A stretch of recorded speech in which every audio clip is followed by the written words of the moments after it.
Tay-Sachs disease. Now when I say that word, you may have no clue what it is or what it means, but that's okay, because that's what I'm here for.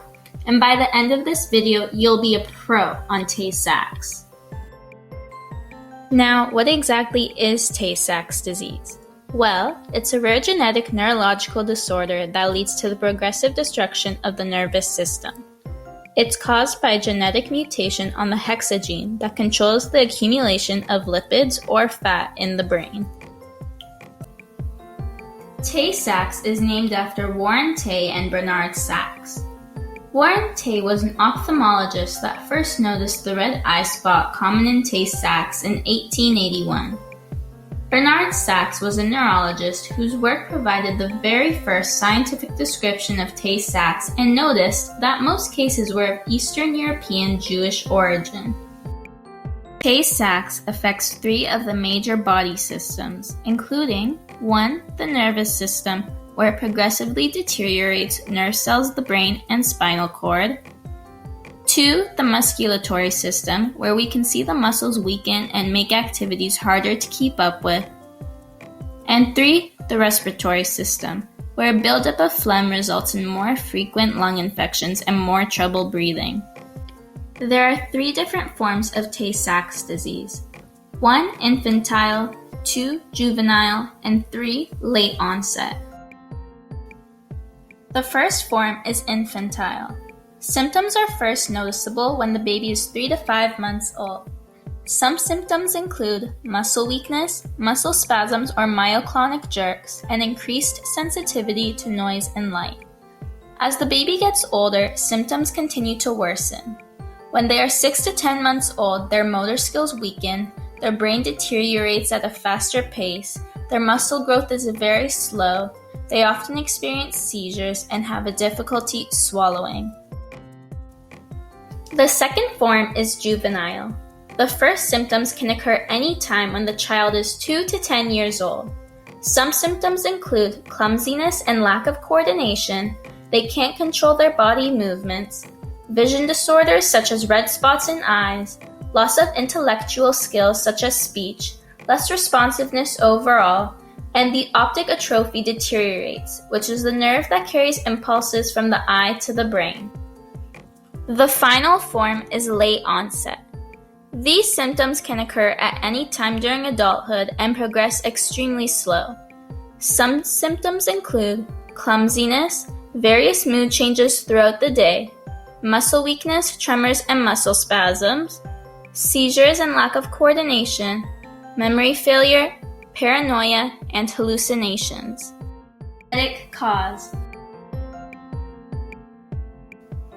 Tay-Sachs disease is an autosomal recessive disorder, which means that both parents must be carriers for the child to be affected.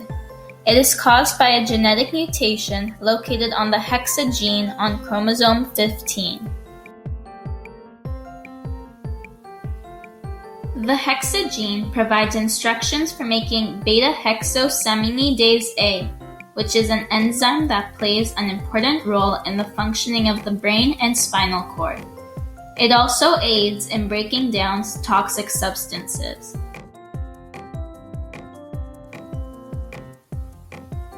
Beta-hexosaminidase A is responsible for controlling the number of lipid cells in the brain.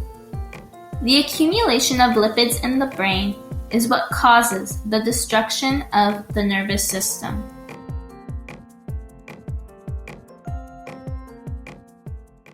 Diagnosis.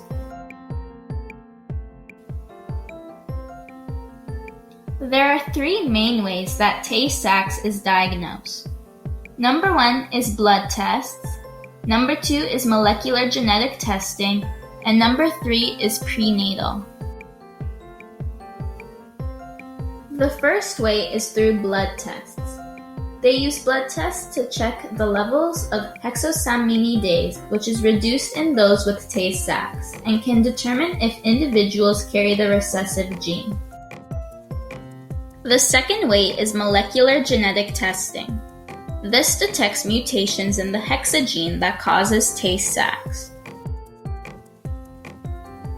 The final way is prenatal. There are two different ways for this type of testing.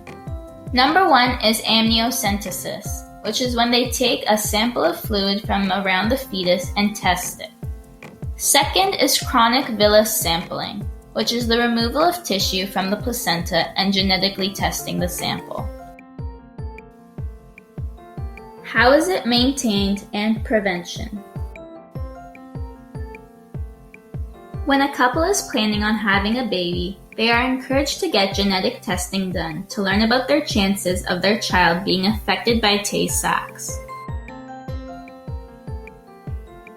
Since TAY-SACHS disease is genetic, there is no real way in preventing it.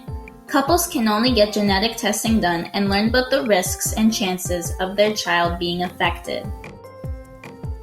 Can it be cured? Currently, there is no one cure for TAY-SACHS disease, but scientists are hopeful and currently conducting experiments to create one. So far, there are only ways to manage the symptoms, including seizure medication, a healthy diet. This is important in making sure all nutrients are gained to help when muscles and bones start to deteriorate, physical therapy, sensory stimulation, and breathing exercises, since those with TAY-SACHS are more at risk in developing lung infections. Now let's go more in depth on seizure medication.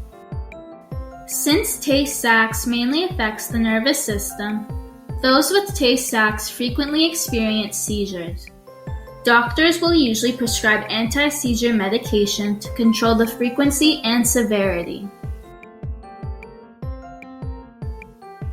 So, how exactly does it work? First, the medication is swallowed orally. Then, it is absorbed by the stomach and enters the bloodstream. This blood travels to the brain where it reaches the neurotransmitters. It then reduces the electrical activity in the brain, which causes the seizures. It then leaves the body through the urine. Doctors can either prescribe a single drug or combination based on the patient. Common medications include levetiracetam, lamotrigine, topiramate, valproic acid, carbamazepine, and ethosuximide. So exactly how long has TAY-SACHS been recognized as inherited? Well, in 1881, the first case of Tay-Sachs disease was diagnosed, and by the 1980s, the gene mutation that causes Tay-Sachs was identified. By the mid-1990s, over 75 cases were diagnosed and confirmed. But how many people are affected by Tay-Sachs? Tay-Sachs affects both males and females equally. The rate of carriers globally is 1 in 250 to 300 people that carry the genetic change or variant gene for Tay-Sachs. Does Tay-Sachs affect a certain location more than others? Well, Tay-Sachs is most common in Jewish people of Ashkenazi descent, and they have a carrier rate of 1 in 30, which is obviously significantly different than the general population's carrier rate of 1 in 250 to 300 people. But Tay-Sachs is also common in Cajun, Louisiana, and southeast Quebec. Thank you for watching this video.